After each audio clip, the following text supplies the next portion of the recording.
Step 1. Learn vocabulary. Word list. Accessory. An accessory is a thing that is added to another thing to make it look better. The store sold colorful accessories like bags, sunglasses, and makeup. Acquisition. An acquisition is something that a person buys or gets in some way. Marty was happy with his new acquisition, a very fast bicycle. Adequate. When something is adequate, it is good enough for something else. Without adequate notice of the roadblock, they will have to turn around. Cardboard. Cardboard is a material made out of stiff paper. It is often used to make boxes.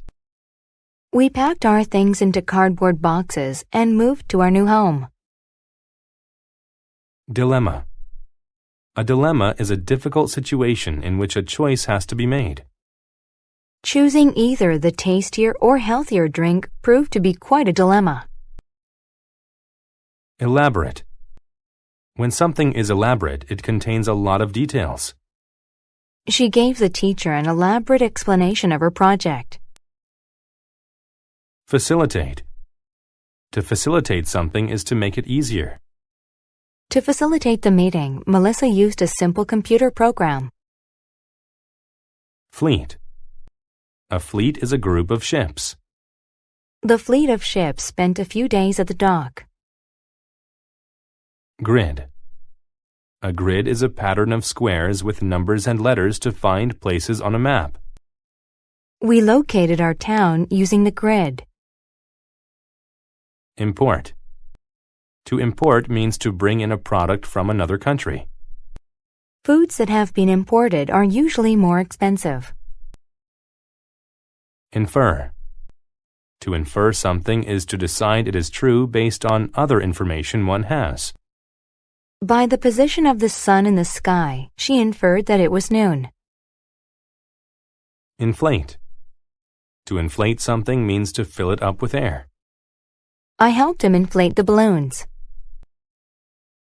Innate.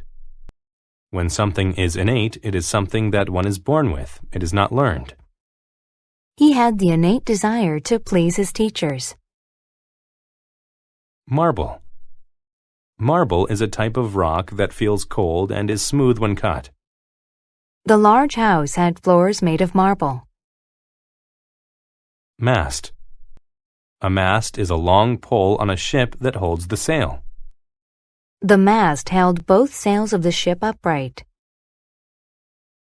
Nausea. Nausea is the feeling of being sick to your stomach. The doctor said the medicine would help get rid of her nausea. Naval. When something is naval, it relates to a country's navy or military ships. The country sent all of its naval forces to protect them. Pouch. A pouch is a small, flexible bag that is usually made of cloth. I keep my money in a small pouch. Saturated. If something is saturated, it is completely wet. Lee's hair became saturated in the rainstorm. Update. An update is an act of making something more modern. I'm doing an update on my personal phone directory. Step 2. Listen to the story without subtitles.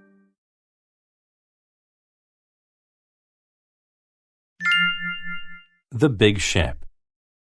Ernest looked at his fleet of ships. Usually he used them for his firm, which imported marble statues from other countries. But today he was going fishing, and the ship he chose was his favorite.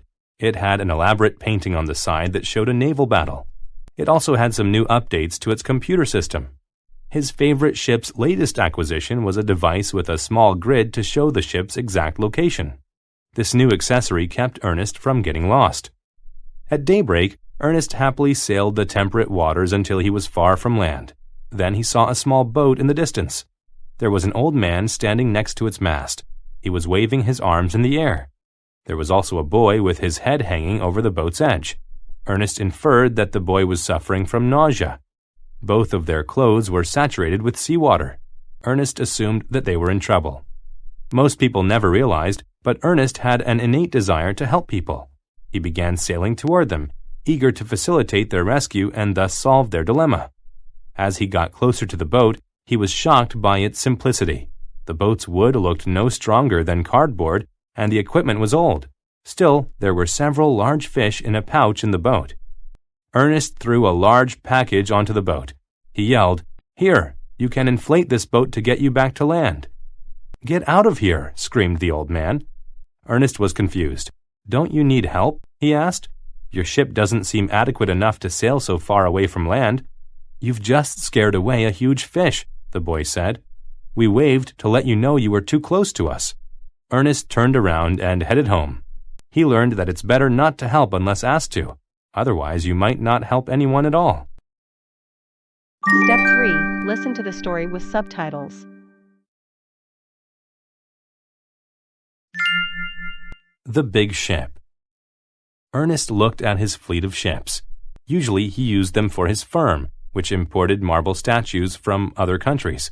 But today he was going fishing, and the ship he chose was his favorite. It had an elaborate painting on the side that showed a naval battle. It also had some new updates to its computer system. His favorite ship's latest acquisition was a device with a small grid to show the ship's exact location.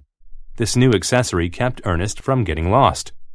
At daybreak, Ernest happily sailed the temperate waters until he was far from land. Then he saw a small boat in the distance. There was an old man standing next to its mast. He was waving his arms in the air. There was also a boy with his head hanging over the boat's edge. Ernest inferred that the boy was suffering from nausea. Both of their clothes were saturated with seawater. Ernest assumed that they were in trouble. Most people never realized, but Ernest had an innate desire to help people. He began sailing toward them, eager to facilitate their rescue and thus solve their dilemma. As he got closer to the boat, he was shocked by its simplicity. The boat's wood looked no stronger than cardboard, and the equipment was old. Still, there were several large fish in a pouch in the boat. Ernest threw a large package onto the boat. He yelled, "Here, you can inflate this boat to get you back to land." "Get out of here," screamed the old man. Ernest was confused. "Don't you need help?" he asked. "Your ship doesn't seem adequate enough to sail so far away from land." "You've just scared away a huge fish," the boy said. "We waved to let you know you were too close to us." Ernest turned around and headed home. He learned that it's better not to help unless asked to. Otherwise, you might not help anyone at all. Step 4. Answer the questions. 1. What was on the side of Ernest's favorite ship? 2. How does the author describe the clothes of the people in the boat? 3. What did Ernest think was wrong with the boy? 4. Where did the people in the small boat keep their fish? 5. What did Ernest learn at the end of the story? Bonus. Mark each statement T for true or F for false. Rewrite the false statements to make them true. 1. Ernest usually used his fleet for his firm that imported marble statues from other countries. 2. His favorite ship had updated accessories like a new grid. 3. When Ernest saw the old man standing next to the mast, he decided to go home. 4. Ernest offered the man and the boy a boat that inflates to facilitate their rescue. 5. Ernest had the innate desire to make a lot of money. Answer key. Answer the questions. 1. There was an elaborate painting of a naval battle on the side of his boat. 2. Their clothes were saturated with seawater. 3. Ernest thought the boy was suffering from nausea. 4. There were several large fish in a pouch in the boat. 5. Ernest learned it better not to offer help unless it was asked for. Bonus. 1. T. 2. T. 3. F. When Ernest saw the man standing next to the mast, he decided to help him out of his dilemma. 4. T. 5. F. Ernest had the innate desire to help others.